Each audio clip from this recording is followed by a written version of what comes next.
ನನ್ನ ಹೊಸ video ಅಪ್ಲೋಡ್ಗಳ ನೋಟಿಫಿಕೇಶನ್ಗಾಗಿ subscribe ಮಾಡಿ ಹಾಗೂ ಪಕ್ಕದಲ್ಲಿರೋ ಬೆಲ್ ಐಕಾನ್. ನಮಸ್ಕಾರ, ನಾನು ಶಿಲ್ಪಾ. ಮನೆ ಪಾಕಕ್ಕೆ ಮತ್ತೊಮ್ಮೆ ಸ್ವಾಗತ. ನಮ್ಮ ಇವತ್ತಿನ ರೆಸಿಪಿ ಕೇಸರ್ ಪಿಸ್ತಾ ಕುಲ್ಫಿ. ತುಂಬಾ ಈಸಿ ರೆಸಿಪಿ. ಹೇಗೆ ಮಾಡೋದು ಅನ್ನೋದನ್ನ ನೋಡೋಣ. ಏನೇನ್ ಬೇಕು ಅನ್ನೋದನ್ನ ನೋಡ್ಕೊಳ್ಳೋಣ.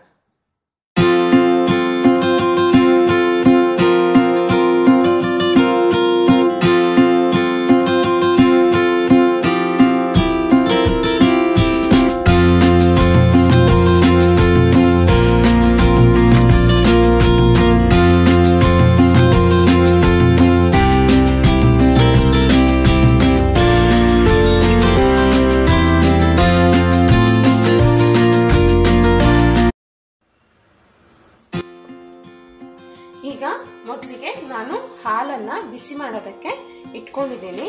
ಹಾಲು ಬಿಸಿ ಆಗೋದಕ್ಕೆ ಮುಂಚೆನೆ ರೂಮ್ ಟೆಂಪರೇಚರ್ ನಲ್ಲಿ ಇದ್ದಾಗ್ಲೇನೆ ನಾವು 4 ಟೇಬಲ್ ಸ್ಪೂನ್ ನಷ್ಟು ಹಾಲನ್ನ ಕಾರ್ನ್ ಫ್ಲೋರ್ಗೆ ಹಾಕಿ ಇದನ್ನ ಚೆನ್ನಾಗಿ ಮಿಕ್ಸ್ ಮಾಡ್ಕೊಳ್ಳೋಣ. ಇದನ್ನ ಈ ರೀತಿ ಚೆನ್ನಾಗಿ ಮಿಕ್ಸ್ ಮಾಡಿ ಇದನ್ನ ಬದಿಗೆ ಇಟ್ಕೊಳ್ಳೋಣ.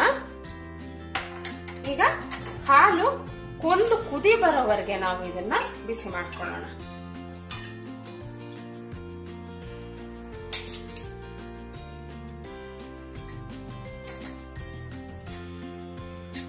ಈಗ ಹಾಲು ಕುದಿ ಬರ್ತಾ ಇದೆ.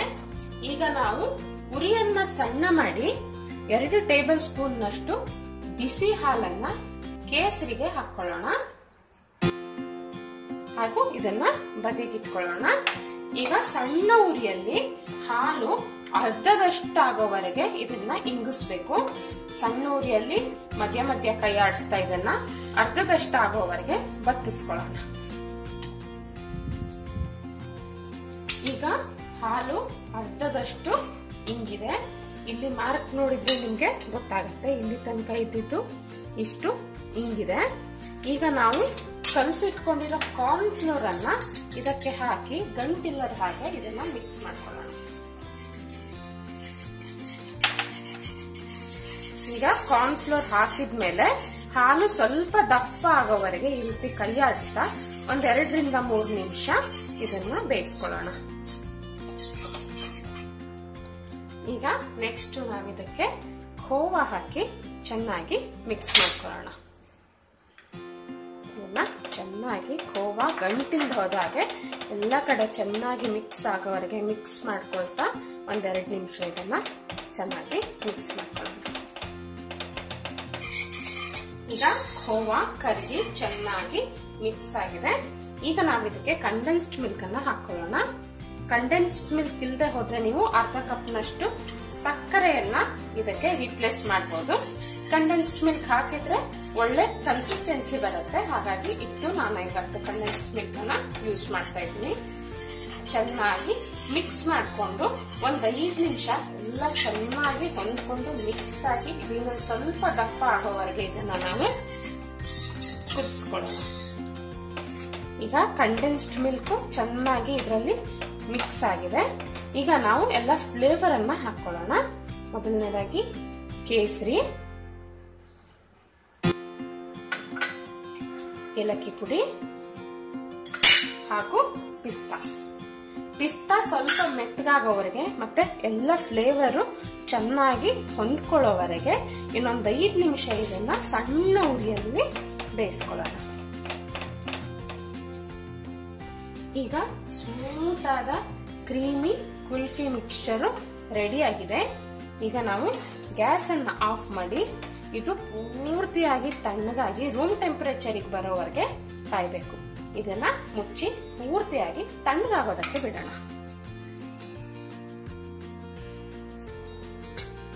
ಈಗ ನಮ್ಮ ಕುಲ್ಫಿ ಮಿಶ್ರಣ ಪೂರ್ತಿಯಾಗಿ ತಣ್ಣಗಾಗಿದೆ. ಈಗ ಇದನ್ನ ನಾವು ಚೆನ್ನಾಗಿ ಒಂದ್ಸಲ ಈ ರೀತಿ ಮಿಕ್ಸ್ ಮಾಡ್ಕೊಳ್ಳೋಣ. ನೋಡಿ ಎಷ್ಟು ಚೆನ್ನಾಗಿ ಇದು ರೆಡಿ ಆಗಿದೆ. ಈಗ ಇದನ್ನ ನಿಧಾನಕ್ಕೆ ನಾವು ಕುಲ್ಫಿ ಮೋಲ್ಡ್ ಅಲ್ಲಿ ತುಂಬಿಸ್ಕೊಳ್ಳೋಣ.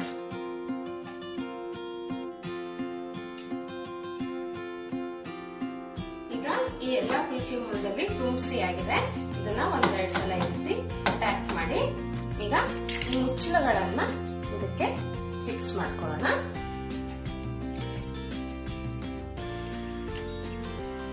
ಒಂದ್ ವೇಳೆ ಈ ರೀತಿ ಕುಲ್ಫಿ ಮೋಲ್ಡ್ ಇಲ್ಲ ಅಂದ್ರೆ ನೀವು ಈ ರೀತಿ ಚಿಕ್ಕ ಚಿಕ್ಕ ಸ್ಟೀಲ್ ಲೋಟದಲ್ಲಿ ಇದನ್ನ ಹಾಕೊಳ್ಬಹುದು. ಇದರ ಮೇಲ್ಗಡೆ ಈ ರೀತಿ ಅಲ್ಯೂಮಿನಿಯಂ ಫಾಯಿಲ್ ಅನ್ನ ಮುಚ್ಚಿ ಇದನ್ನ ಟೈಟ್ ಆಗಿ ಈ ರೀತಿ ಎಲ್ಲಾ ಕಡೆಯಿಂದ ಪ್ರೆಸ್ ಮಾಡ್ಕೊಳ್ಳಿ.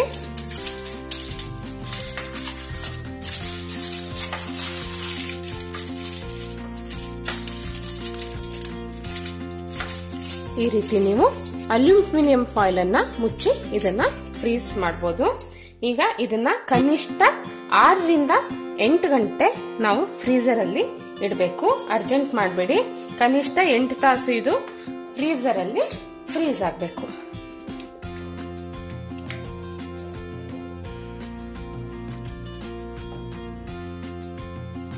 ಈಗ 8 ತಾಸು ಆಗಿದೆ, ಕುಲ್ಫಿ ರೆಡಿ ಆಗಿದೆ. ಈಗ ಇದನ್ನ ಸ್ವಲ್ಪ 2 ನಿಮಿಷ ಈ ರೀತಿ ಸ್ವಲ್ಪ ನೀರಲ್ಲಿ ಮುಳುಗಿಸಿಟ್ಕೊಂಡ್ರೆ ನಿಮ್ಗೆ ಬಿಡಿಸೋದಕ್ಕೆ ಈಸಿ ಆಗತ್ತೆ. ಸ್ವಲ್ಪ ಈ ರೀತಿ ನೀರಲ್ಲಿ ಡಿಪ್ ಮಾಡಿ ಕೈಯಿಂದ ಸ್ವಲ್ಪ ಈ ರೀತಿ ಉಜ್ಕೊಳ್ಳಿ.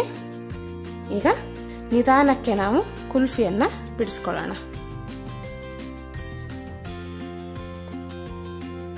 ಕುಲ್ಫಿ ಸವಿಯೋದಕ್ಕೆ ಸಿದ್ಧವಾಗಿದೆ. ರುಚಿಯಾದ ಕ್ರೀಮಿ ಮಲೈ ಕುಲ್ಫಿ ಸವಿಯೋದಕ್ಕೆ ಸಿದ್ಧವಾಗಿದೆ. ಬೇಸಿಕಲಿ ಇದನ್ನ ಬರೇ ಹಾಲನ್ನ ಇಂಗಿಸಿ ಹಾಲನ್ನ ದಪ್ಪ ಮಾಡಿನೇ ಮಾಡ್ತಾರೆ. ಹಾಲನ್ನು 1 ಲೀಟರ್ ಹಾಲನ್ನ 1/4 ಲೀಟರ್ ವರೆಗೆ ಇಂಗಿಸಿ ಮಾಡ್ತಾರೆ. ಆದ್ರೆ ಅದು ಸ್ವಲ್ಪ ಟೈಮ್ ತಗೊಳುತ್ತೆ. ಹಾಗಾಗಿ ನಾನು ಈ ರೆಸಿಪಿಯಲ್ಲಿ ಖೋವಾ ಮತ್ತು ಮಿಲ್ಕ್ ಮೇಡ್ ಯೂಸ್ ಮಾಡಿ ಅರ್ಧದಷ್ಟು ರೆಡ್ಯೂಸ್ ಮಾಡಿ ಈ ರೆಸಿಪಿಯನ್ನ ಮಾಡಿದ್ದೀನಿ. ಖಂಡಿತ ಮಾಡಿ ನೋಡಿ, ಹೇಗಾಯ್ತು ಅನ್ನೋದನ್ನ ನನಗೆ ತಿಳಿಸಿ. ಇದೇ ರೀತಿ ಮತ್ತೊಂದು ಒಳ್ಳೆ ರೆಸಿಪಿಯೊಂದಿಗೆ ಮತ್ತೆ ನಿಮ್ಮನ್ನ ಭೇಟಿ ಆಗ್ತೀನಿ. ಅಲ್ಲಿವರೆಗೂ take care and happy cooking.